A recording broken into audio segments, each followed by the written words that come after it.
байцгаана уу? За намайг Жаргалмаа гэдэг. Аттиллагийн уулын дугуйн клубын админ байна. Өнгөрсөн жилээс хойш энэ дугуйн клубт нэгдэж клубийнхантайгаа хамт өдрийн болон хоногийн аялалд бол явж байгаа. За одоо бол яг 21 оны манай анхны аялал бол зохион байгуулагдаж байна. Үнэхээр сэтгэл маш өндөр байна. Нар гарсан, цас орсон, шавар шухаатуулсан маш сонирхолтой аялал бол болж өнгөрж байна.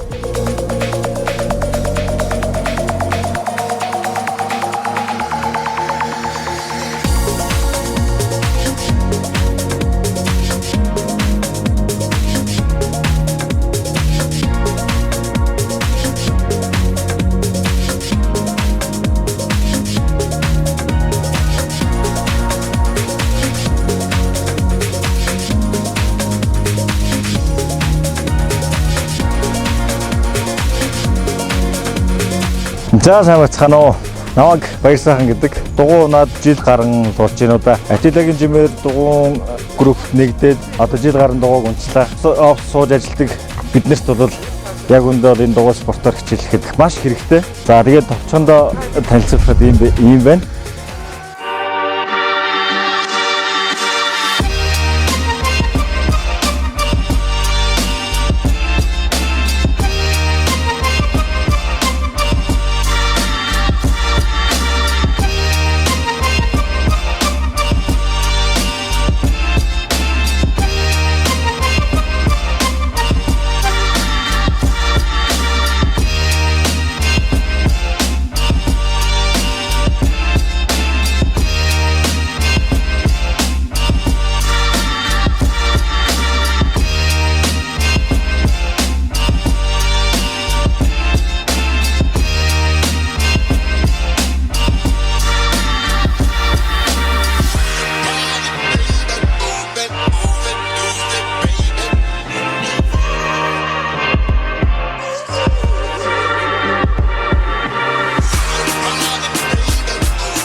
За сайн байцгаана уу. Энэ өдрийн минь төргий. Өнөөдөр гайхалтай сайхан өдөр байна. За би Аттиллагийн ЖИМЭЭР дугуйтай группийн админ Хавчок байна.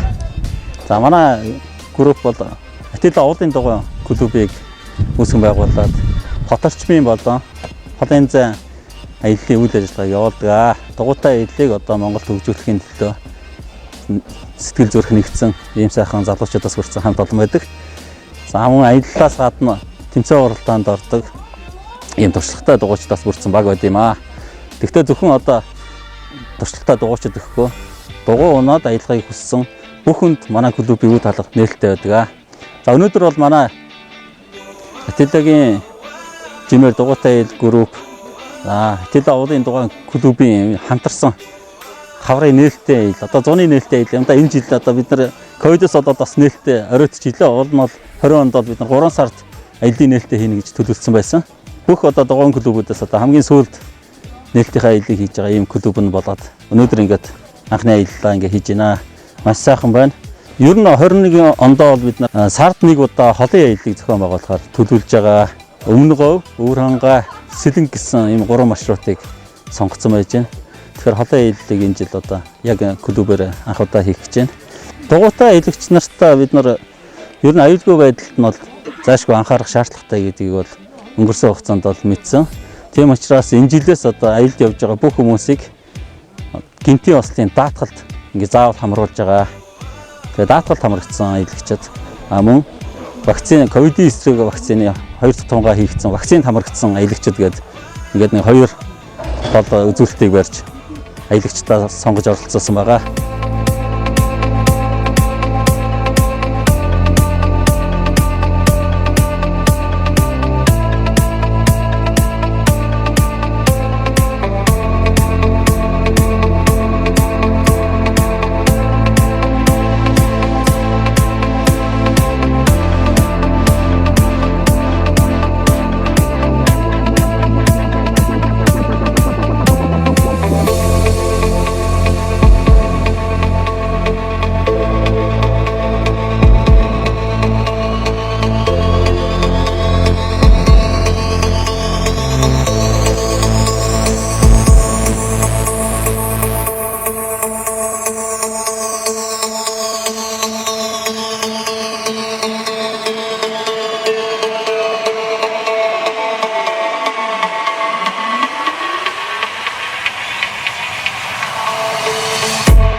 За энэ жилийн үед бол манайха анхны аялалдаа одоо энэ Top Spare Parts гэдэг компани одоо дэмжлэгтэйгээр богино төлөвлөгөөний радио холбоогоор зохион байгуулагч нар маань тоноглогдоод аяллаа зохион байгуулж байна. Аяллаа хөтөж дундтлын хянагч, аялын цоочлагч, за мөн арын албаны машинууд маань одоо ингээд бүгд богинолгооны станцаар ингээд хоорондоо холбогдлоо. Аял үнэхээр одоо маш ингээд амар хэлбэр болж байна. Одоо хоорондоо за ингээд хүмүүс холтлоо гэхэд нөгөө уртлынхаа хүндээ шууд радио станцаараа холбогдоод за төр хүлээж байгаарай. Одоо энэ хүнийгээ дугуйг сайжруулах хэрэгтэй боллоо. За төр хүлээж байгаарай. Бид нар одоо гүйцэж очих гэж гэдэг юм уу. Ингээд одоо хоорондоо холбоо яхад үнэхээр амар байлаа. Дугуйтай явж хахад уцаар ярих айгүй хүндрэлтэй байдаг байхгүй. Тэгээ н уртлын хүмүүс тасраа явчихаар заавал нөгөө хүмүүс өөрсдөө артлаа харж агаад мэдрэмжээрээ шахав ингэж хүлээдэг. Ийм байдал одоо байхгүй болж байна. Үнэхээр одоо хэрэгтэй юм зүйл бол станц гэдгийг бол одоо мэдрэлээ. Тэгээ ивент радио сервис пэйжийн хамт олондоо маш их баярлалаа. Даатгалыг бол Монро даатгалын хамт олон бас биднэрт сайхан боломж олгож даатгалын ажилтан өөрөө дугуй нээлтэн дээр маань ярьж хүмүүсийг даатгаж ингэж дугуй аялал маань гаргалаа. Тэгээ Монро даатгалын хамт олондоо бас маш их баярлалаа. Дугуйчтай хамтаж ихэд бүх төрлийн даатгалын компани бол даатгалын үйлчлэл явуулт юм байлээ. Тэгэхээр дугуйн даатгалыг одоо гинтийн орчны даатгалыг бол заавал хийлгээрэй гэж бас уриалмаар байна. Энэ үнэхээр хэрэгтэй зүйл шүү.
Сайн байцгаана уу? Намайг Содгоо гэдэг UB Comedy Club-ийн stand-up comedian. Тэгээд бас давхар Аттиллагийн ЖИМЭЭР гэдэг дугуйн клубийн одоо шинэхэн гишүүдийнх нь нэг ийм хүн зогсож байна. Тэгээд өнөөдөр олон жилийн өмнөөс дугуйнч эхэлсэн. Тэгээд жилийн өмнөөс дугуйнаад нэлээд л унлаа. Бас хөөрхөн урганжийн хаслаа. Энэ давхар ирүү харж гинөө. Ирүүгөө болсон. Жоохон гиз хасагдсан. Тэгээд ер нь бол дугуй спортод айгүйх дуртай болоод байна. Яагаад гэхээр гүүх айгүй дургуун би. Тэгээд дугуй унах нь бас гүүхээс илүү их одоо бараг калори шатаадаг. Миний хувьд л та тэгээд их амар санагддаг. Яагаад гэхээр ингээд хөл хоёр ингээд темпэнд орохоор мэдээ зогсохгүй ингээд удаан явж байгаа нь. Эндээс одоо таалагдаад анхны одоо дугуйн спортоос авсан гой мэдрэмж нь энэ. Тэгээд одоо цаашаага бас ингэж явж гин. Тэгээд өнгөрсөн жил дугуй аялалд явнаа гэд нилээн байжгаад ерөөсөө явж амжаагүй. Тэгээд амралтын өдөр дандаа болдог. Миний бас ажлын онцлог дандаа амралтын өдрүүдээр завгүй байдаг болохоор тэгээд энэ жил бүр өстө зорж жагаад хамгийн ихний аялалт нь одоо зочноор бүр оролцыг хоорондоо ярилцаа тэгээд зочноор анх удаа ингээд ороод аяллаа гоё байна. Тэгээд манай лагер дээр бас найз нарыгаа өрөөд бөөнөрөө хамтдаа гоё манай хашинт цайлах гэж байна. За тэгээд Аттилла би нэг яг зайсангийн тэр хаваар яг UB5-ны тэр хаваар манай үеэлүүдийг басан хэдэн жил явж байгаад ер нь тэр хавьд дугуун хоёр дэлгүүр байдгийн байна гэж би анх анзаарчаа. Тэгээд эхнэрийнхээ анх төрсөн өдрөөр дугуй авч өгөх гээд очсон л доо. Тэгээд тэгсэн чинь манай айгуу гоё угтаж аваад тэгээд гоё бэлгнүүд өгсөн надаа. Тэгээд би эхнэр дугуй авч өгчөөд өөрөө унмаар санагдаад нэг өдөр тэр дугуйгаа унаа явсан. Тэгээд тэгсэн чинь тэр дугуй маань бүр жижигдээд. Тэгээ өөрөө тэр эхнэрийнхээ дугуйг унаа явсан чинь жижигдээд аюу жижигхэн хүмүүс наваг чи одоо ямар жижигхэн дугуй унсан бэ? Том дугуй унаач яриач. Тэр би өөрийнхөө төрсөн өдрөөр зөрүүлээд манай эхнэр надад дугуй авч өгсөн Аттиллагаас. Тэгээд яг ЖИМЭЭРтэй таарсан дугуй авсан. Тэгээд Аттиллагийн ЖИМЭЭР гээд бас клуб байгаа чи хэлсээрээ ингээд бид нартай хамт ингээд аялалд ингээд яваарай гээд бас манай хангаа маань надад санал тавьж ирсэн. Тэгээд өнгөрсөн жил амжаагүй ч гэсэн энэ жил ингээ анханаас нь нэгдээд явж байгаад айгүй дуртай байна. Тэгээд одоо Аттиллагийн дугуун дэлгүүр болон тэр гадаа байдаг засвар нь тийм засварын ажилчид болоо тэгээд бүгд л айгүй гоё найрсаг. Би нэг морь уяа руугаа гүйдэг шиг дугуун дээр мордуугүй л миний дугуй автоматар тэр зайсан зүгрүүл яваад байдаг. Айгүй гоё найрсаг хамт олон байдаг. Клубийнх нь хүмүүс ч гэсэндээ бас айгүй найрсаг юм байна. Тэгээд бас дугуй спорт сонирхдаг хүн байвал сонирхож эхлэж байгаа хүмүүс байвал Аттилла дугуун дэлгүүр болон Аттиллагийн ЖИМЭЭР бас дугуун клубэд сонирхоод үзээрэй. Их гоё хүмүүс байдаг шүү. Жишээ нь би.